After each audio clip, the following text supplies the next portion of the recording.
A pleasant good day to all our Sun City sports enthusiasts. I'm your host, JoJo Hines. Welcome to our July Spotlight on Sports show. We have a great show for you, so let's get started with an exclusive interview with Tim Daniels, the new athletic director at USCB. Let's watch. Well, we are with Tim Daniels, who is the Associate Vice Chancellor of Athletics and the Athletic Director here at the University of South Carolina, Beaufort. And Tim, thanks for being with us. Yes, we thanks really for having appreciate it. Tell us a little bit about your background.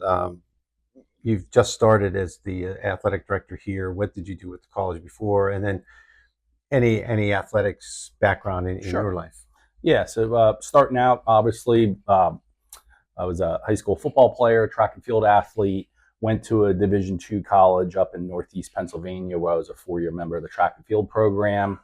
I was also fortunate, once I was done my undergrad, I got offered a graduate assistantship in athletics at East Stroudsburg University. So that was great with that. And then I started out working in professional sports and sales and marketing for a few pro sports teams for about 8 years. Then I got in the college athletic fundraising side at some D2, D3 schools up in Pennsylvania.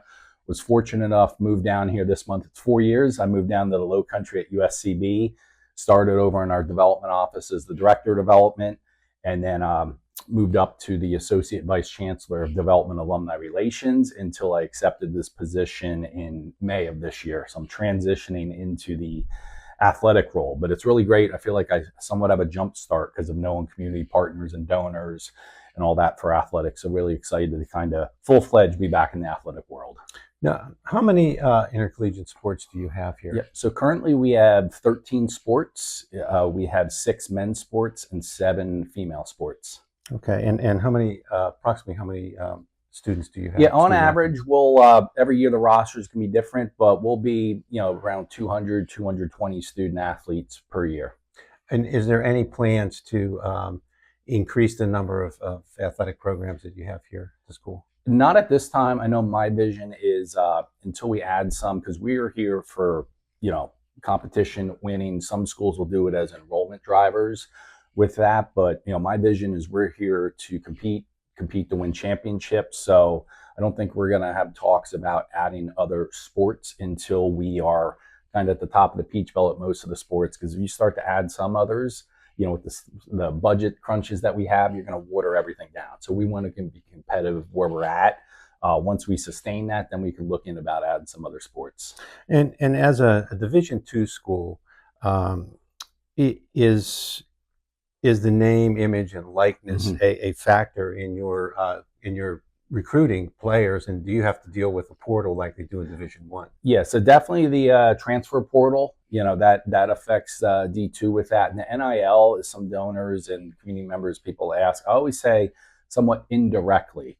And coaches are buying into this concept now, because if you have some star players, it's not like you have them for the 4 years here. It's a feeder system. So we've had it every year so far. I think a basketball player has been recruited up to a mid-level, lower-level D1 program, some other sports. So I always say it kind of infects it indirectly going through. We do have one NIL thing here called Influxer that our department partners with, so the student athletes can get jerseys, T-shirts, all that with their names printed on it, so they can get a piece of that revenue back with that. So, I mean, it's just very small amounts, nothing that you hear on TV, these big D1 amounts. So it's a little bit to enhance it. But like I said, it's kind of the state of D2 athletics is changing a little bit, and coaches are buying in that, if you can keep some of these rock star recruits that you get that were under recruited, and you can keep them for a couple years, that's almost a win. And they can use that as a positive when they're going out recruiting other student athletes that maybe D1s overlooked them, and say, hey, look, if you're here for a year or two,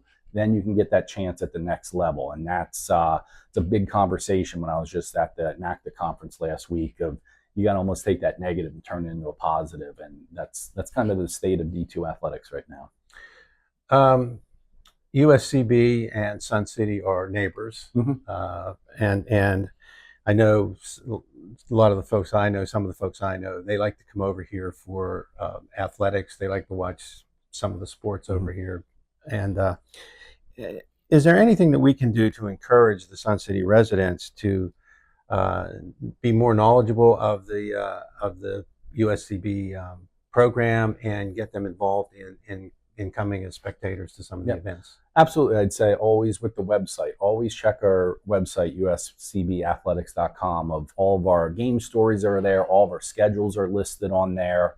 Also, too, if you can follow some of our social media, such as Facebook, Instagram, a lot of information is out that way with that part of it. I do want to have a great partnership over there, that if there's any other clubs, groups, organizations, I'd be willing to come over and talk to groups, bring some coaches, bring some student athletes to really, build that connection and outreach in the community of what USCB athletics has to offer.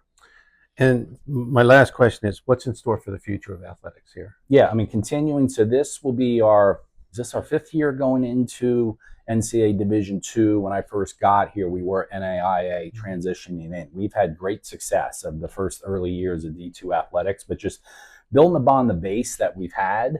And I think I want to enhance some more community outreach of our athletic program, because of so many people that are moving down this area aren't from the Low Country. So educating, we do have an NCAA program right in your backyard.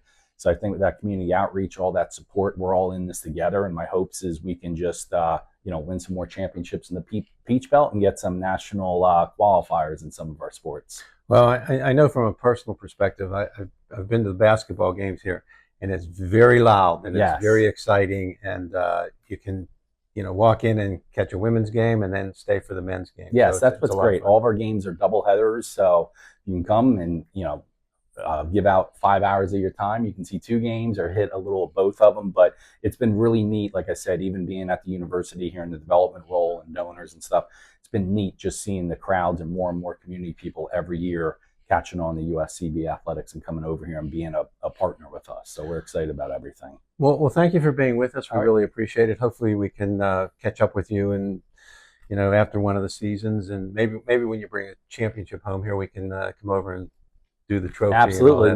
Looking good for it. I'd be willing to speak to any group, organization, all that to share what we're doing of all the great stuff over here. Okay. Thank you. Thank you. Thank you.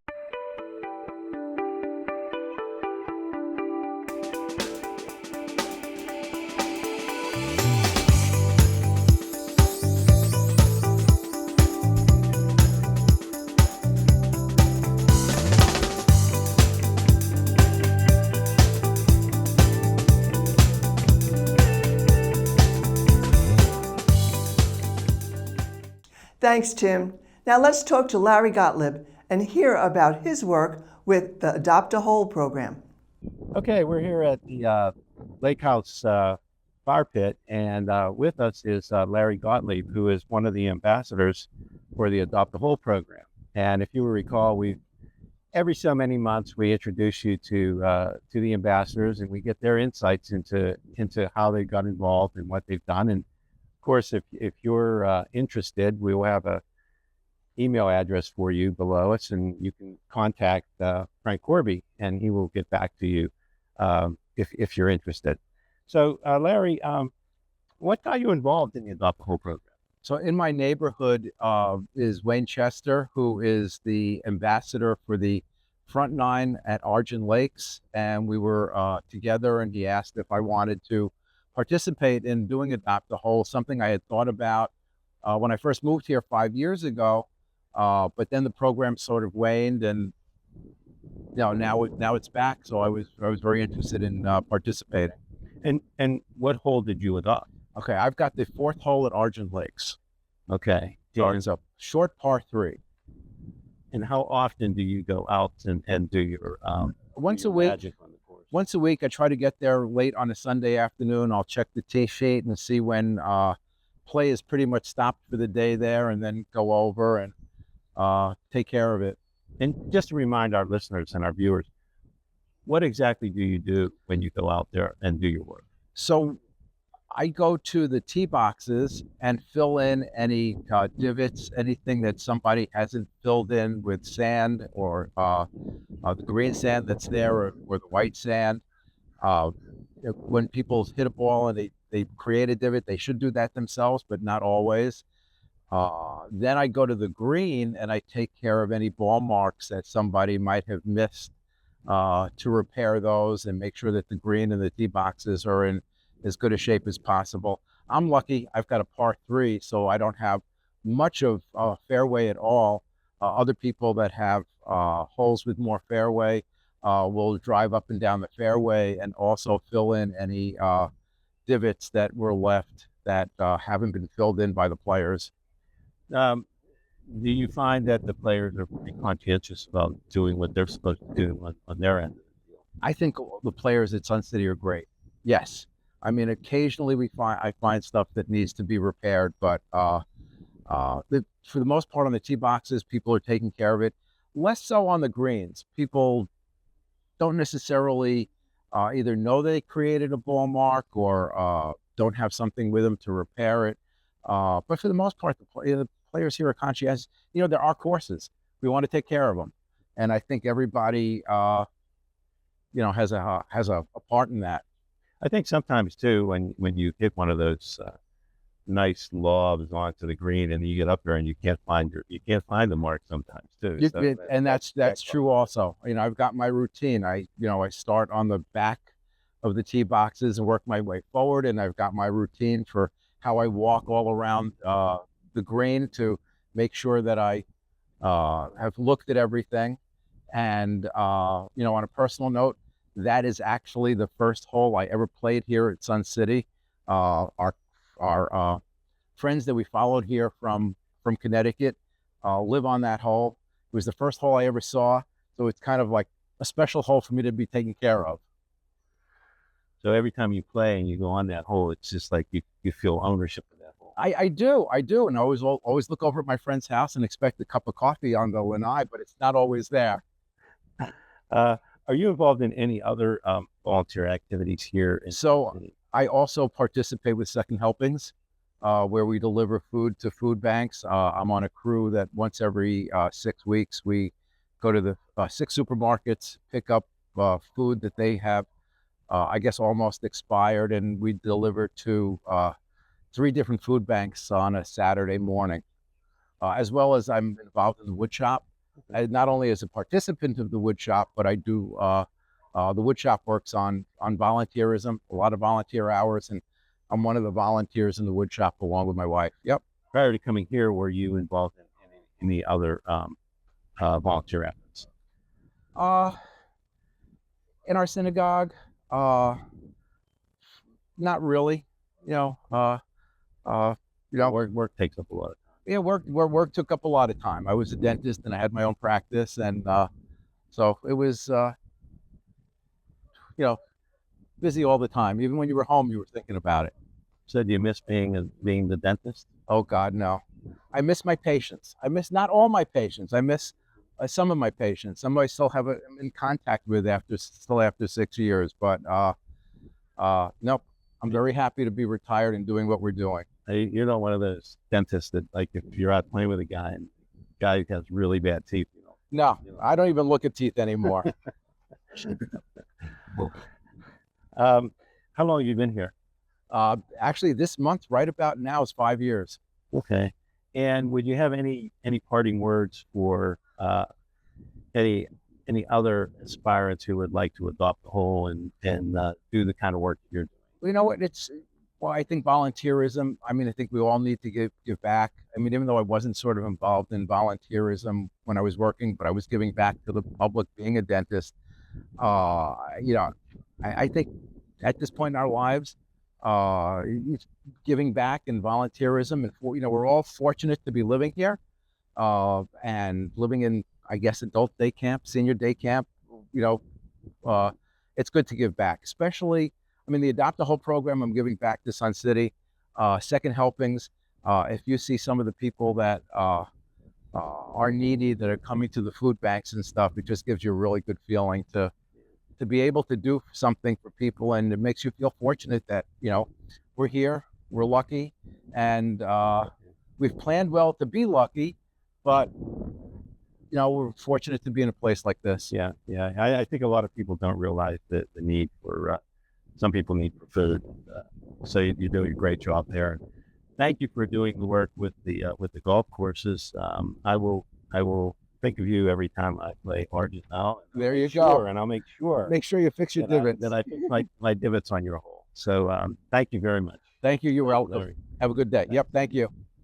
Thank you, Larry. On June 20th, the Battle of the Badges softball game was held at Veterans Memorial Field. And Mike Romano was there to check on all the proceedings. Let's watch. Okay, we're at Veterans Memorial Field where today is the Battle of the Badges contest between the police and the firefighters. A lot of the retirees here at Sun City were either firemen or policemen, and this is the first time they've played, and we're happy to be here to talk to some of the people that are playing in it, and also to take out two shots of the game as it goes on. Anybody that knows anyone that's a firefighter or a policeman should give them a special thanks. They're hard jobs. They're very difficult jobs. Some of these guys did them as volunteers. Some of them did them as paid. But no matter what, it's always good to say thank you to those guys. So let's see what's going on. Okay, with me is Pat Pelusco, who is the manager of the firefighters here. Right. Pat, you tell us a little bit about your background as far as firefighting. Well, I did 20 years as a volunteer in my town, which was Floral Park, Long Island, New York. And I actually became chief. I was first assistant chief on 9/11. The actual chief was a sergeant of the Port Authority Police. So when that happened, 9/11, he was very busy. So automatically I moved up and I became chief. So, and I was chief for the rest of 01, 02, and then 03, and then 04, the next person in line moved up. How long have you been in Sun City? 18 years. Okay. Okay. So, Yeah, and that so is you're a veteran here. Yeah, You're a veteran, and 18 years belonging to the club. okay. And this is, well, I'll tell you real quick. This is the very first time this kind of game ever happened in the 18 years I've been here, PD versus FD, ever. Okay. So I'm hoping that we can, next year, I'm hoping to be able to have more people and 2 games. Okay. Well, I come from the fireman side. Okay. Okay. And Where? up in the Pittsburgh area. Okay. A suburb up there. And so I'm surely, I'm rooting for you guys. Oh, okay. I appreciate that. Well, we should be okay. Yeah. But, We'll have some fun, that's for sure. That's going to be the main. Okay, we're with Mark Stafford, who is part of the police team here at Battle of the Badges. Mark, tell us a little bit about yourself as far as your police career. Yes, I'm retired 35 years from the police department, but from 1971 to 1991, I was in Nassau County Police Department, which is located on Long Island in New York. Mm-hmm. And were you? I was just a street cop. I was uniformed police. I did some detective work, some burglary work, and so forth and so on. And I also searched out stolen vehicles, altered VINs, and things of that nature. Not young kids stolen. Pretty varied career. Yeah. It was a fun job. It was a great job. I saved 2 lives in my career, and I'm very proud of that. That's really good.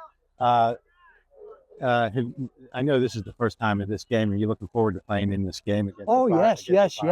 We're definitely psyched up about this, and we certainly want to beat them to the ground. Yeah, there's no doubt. I know. Well, we know though. Yes. When the time comes, though, we work together. Yes, we sure do. Yes, we do. But, absolutely. But good luck, and I will be rooting for the firemen. Though. Yes, I'm sure. Okay, this is the last handshake you'll get from me. Thank you, Mark. And thank you. Okay, with me is Hannah McMahon. Hannah also plays in the Women's Softball League. And Hannah's husband, Tim, is part of the fireman team here today. Hannah, what was Tim's role in the fire department? Well, he retired after 30 years. He was a firefighter, promoted to lieutenant. So his last role was lieutenant. Right. Okay. And how proud are you of him being here today? Oh, very proud. I mean, he is a 9/11 survivor, so he's still able to play, and very proud of him. Okay. Well, thanks for being with us. We appreciate it, and good luck.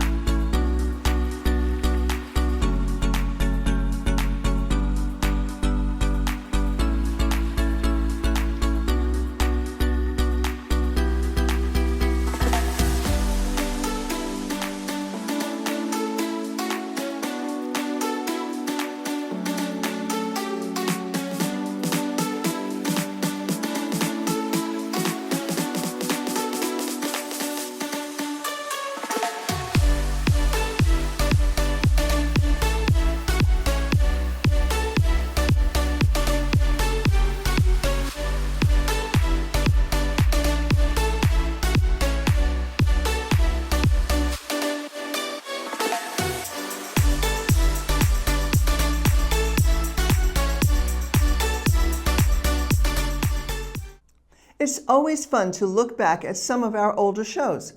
So let's see some of the old happenings. Barbara Schwartz is with us. Barbara, how long have you been playing in this putt-putt group? Probably about over a year. I joined it shortly after I moved here. I was looking for some socialization and people to have fun with, and I'm a golfer. So this was kind of a fun way to not be charged for putts on the golf course. Do you play regular golf? Yes. Oh, okay. Yeah. So you know the rule is when you get a hole in one, you have to buy the drinks. Yeah. But unfortunately, I already got 2 hole-in-ones here. So you're going to be riding a lot of drinks. Okay. How do you enjoy the social aspect of this? Very much. I'm a single person. I live alone, so I very much enjoy the social aspect. I've got some very nice ladies playing here.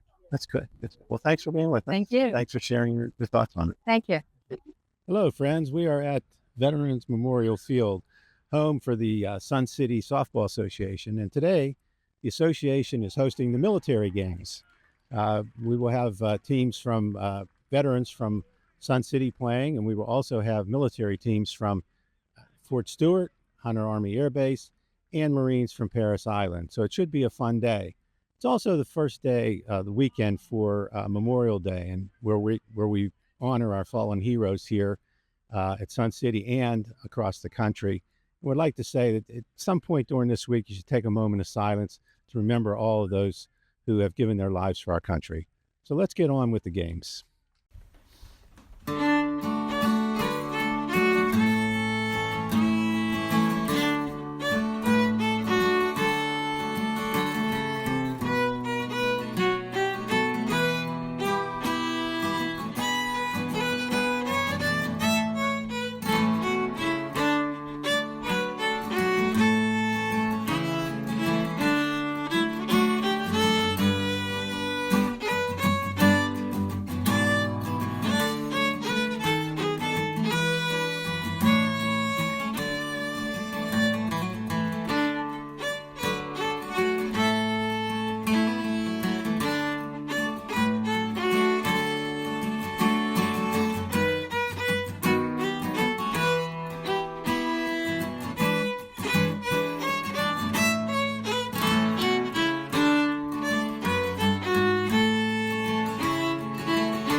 Holly Meckley, the president of the Softball Association, is with us.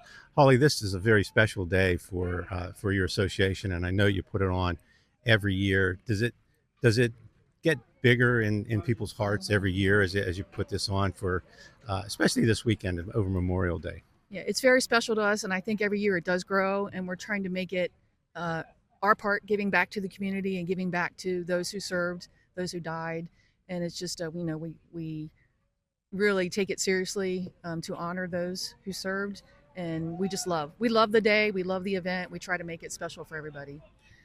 Do you anticipate that you'll get more teams as it goes on, or you're going to try to keep it at the same level that you keep it at here? Well, we really don't have the capacity for more teams. We'd love to have more teams. We're going to do a Battle of the Badge Day coming up in July, where we'll have the fire and police people come our way again to recognize those people who serve.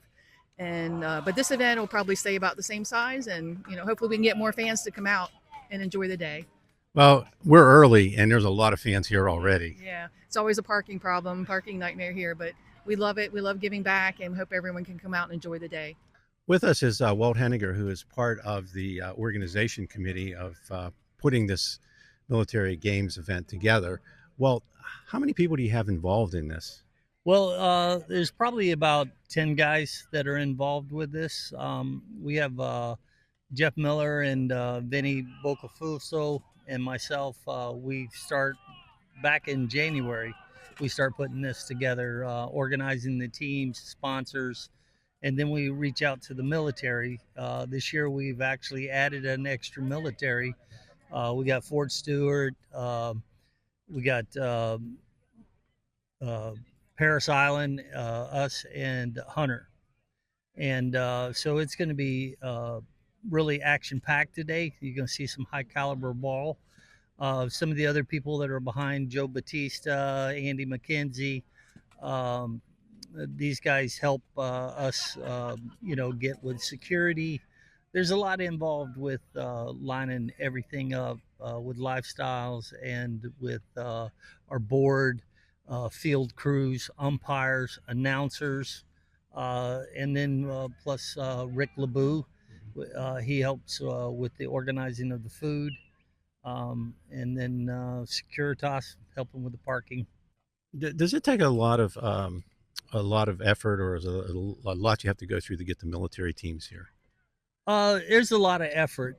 We tried to get the Coast Guard here, but trying to get these guys, and the big thing is all about some of these guys are all active duty, and they could call us, say, sorry, we can't make it today. We got something else to go do. But this has always been a really big success, having this here, and it's a great day for softball today. Yeah, at least we don't have that beating down sun on us today. Yeah, well, a week ago they said today was going to be thunderstorms, and that kind of pushed off. So that's a saving grace. Thank God for that. Well, I noticed that some of the military teams are here, and they're really young compared to the veterans that we have playing here. How does that go with our guys playing against those young guys? Well, I can tell you, if we beat them, they don't like a bunch of old guys beating these young guys. But it's a rare event when we do beat them. But last year we beat the Army, and the Marines beat us, and then the Army beat the Marines. So it was kind of a three-way tie last year. So this year we kind of got it. We're playing the Marines, Army's playing Army, and then we're going to have losers play each other, and then the winners play each other, kind of like a single elimination tournament. So it's going to be interesting to see who comes on top. It sounds like it's going to be a lot of fun. Hopefully, which I think we'll see a lot of people here, standing room only crowd. Yeah. So congratulations on doing this, and thanks for doing it. And we look forward to watching some of these games. Yeah, and just a couple other people, John Meckley with the umpires organizing that. We also got Dave McCluskey. He organized announcers, and Holly, our president, Holly Meckley, they all do, and Joe Bullock, they all do a great job. That's our show. Thanks for being with us.